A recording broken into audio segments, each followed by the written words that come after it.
Bom dia, boa tarde, boa noite para todos que estão nos escutando. Hoje estamos aqui para mais um episódio! Meu nome é Luísa Max, eu sou ativista e bióloga. Meu nome é Rebeca e eu sou contadora. Meu nome é Ana Carolina e eu sou historiadora e especialista no assunto da Revolução Industrial. E hoje a gente está aqui para falar sobre uma das discussões mais abordadas na atualidade, que é sobre o meio ambiente e a poluição. Mas é claro que isso não surgiu recentemente. É fato que o ser humano sempre teve vontade de explorar a natureza em benefício próprio, e o capitalismo teve grande influência nisso. Mas o capitalismo começou como, Rebeca? O capitalismo começou com o capitalismo comercial. Teve influência do período de expansão do comércio e foi influenciado pelas rotas de navegação. Tinha muito controle estatal na economia, favorecimento das exportações ao invés de importações. Depois teve a segunda fase, que foi o capitalismo industrial. Ele trouxe uma nova forma de divisão do trabalho, o trabalho assalariado, surgimento de classes sociais como o proletariado, mas também o aumento da desigualdade social. Um grande marco desse período foi a Revolução Industrial. Realmente, um grande marco desse capitalismo industrial foi a Revolução Industrial, né?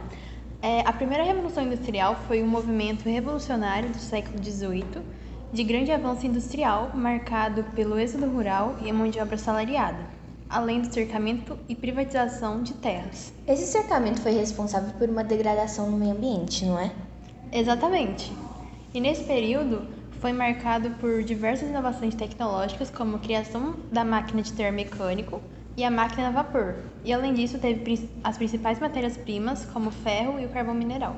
E sobre essas tecnologias, elas foram desenvolvidas e aprimoradas e hoje a gente pode ver elas no nosso dia a dia, como por exemplo a inteligência artificial. Mas foi aí nesse período que começou uma grande geração de poluição. Realmente. E a poluição é tão falada na sociedade, né? Você pode falar pra gente o que exatamente é poluição? Sim, a poluição pode ser definida de maneira simplificada como alterações do ambiente que podem provocar prejuízo aos seres vivos daquele local, bem como seres humanos e suas atividades econômicas. A poluição pode causar também alterações físicas, químicas ou biológicas, e na maioria das vezes é por consequência da ação humana. Foi por aí que os movimentos ambientalistas começaram. Nossa, mas desde essa época já existiam movimentos ambientalistas? Então, o movimento ambientalista é um movimento que busca reparar os danos causados pelo homem na natureza e desenvolver métodos de progresso material que não danifiquem o meio ambiente. O ambientalismo é ao mesmo tempo um movimento ecológico, social e também político. Durante a Revolução Industrial, como a Carol disse, os homens passaram a causar danos em larga escala no meio ambiente. Os rios famosos e necessários para cidades como o rio Tamísia de Londres ficaram degradados. O exemplo é que em 1610, a água do rio já não era mais considerável potável. No auge da sua poluição, durante o século XIX, o rio foi apelidado de Grande Fedor. Mas em 1600 isso? Sim, é muito tempo, né? Atualmente, o rio já foi despoluído. O mau cheiro da água era tão forte que muitas sessões do parlamento tiveram que ser suspensas no ápice da Revolução Industrial. E as pessoas indignadas com essa situação começaram a reagir contra a poluição de forma pontual e esporádica. A gente pode citar aqui duas figuras de destaque que declararam abertamente contra o desenvolvimento ambientalista irresponsável, que foram Chesterton e o Tolkien. Mas foi só durante a detonação das duas bombas nucleares no Japão que os ambientalistas começaram a se organizar e formar grupos especificamente ambientalistas. Em 1948 foi fundada a primeira organização do movimento ambientalista. Ela foi fundada na França e na época ficou conhecida como União Internacional da Proteção da Natureza.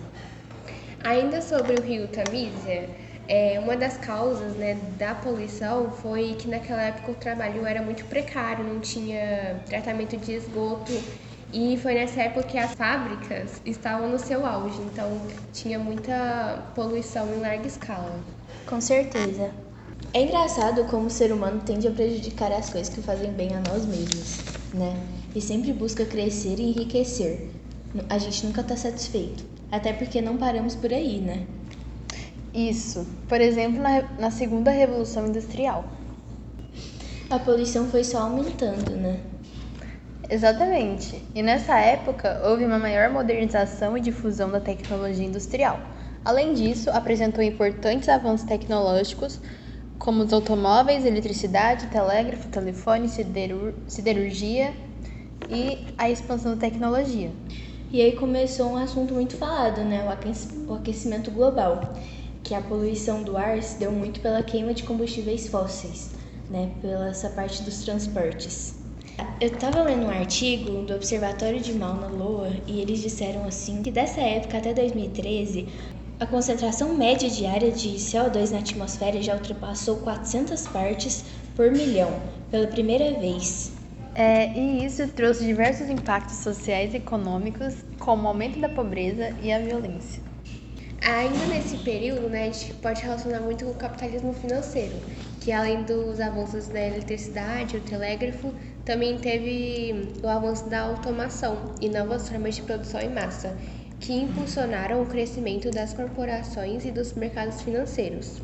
Essa revolução digital, com a popularização dos computadores, da internet e da inteligência artificial, transformou a economia global. Surgiram novas formas de negócio, como empresas de tecnologia tipo a Amazon e o Google, e a economia de plataformas.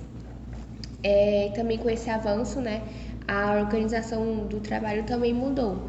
Surgiram novas formas bem mais flexíveis de trabalho e baseadas em tecnologias como o trabalho remoto e a economia de plataformas, tipo Uber e o iFood. A automação e a inteligência artificial começou a substituir tarefas repetitivas. E apesar dos grandes avanços tecnológicos que tornaram as coisas mais fáceis para nós, eles estão destruindo o nosso planeta, né? A gente percebe que as alertas de poluição já são discutidas há anos, mas continuamos destruindo a nossa Terra a cada dia.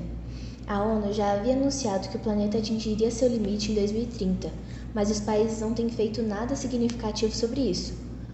Por isso, os movimentos ativistas são tão importantes, mas tão ignorados. No Brasil, a gente teve o Rio 92, né, que foi recomendações para os governos, que formou também a Agenda 21, que são ações em prol de um sistema de desenvolvimento sustentável. Mas a gente percebeu que não foram cumpridos, né, essas recomendações. Então tivemos o Rio +20, que teve essa renovação de compromisso, com novos objetivos e compromissos. A ONU recentemente também, né, em 2015, desenvolveu 17 Objetivos de Desenvolvimento Sustentável. No Brasil, a gente também tem o IBAMA, que é o Instituto Brasileiro no Meio Ambiente e nos Recursos Naturais Renováveis. Ele está vinculado ao Ministério do Meio Ambiente e Mudança do Clima.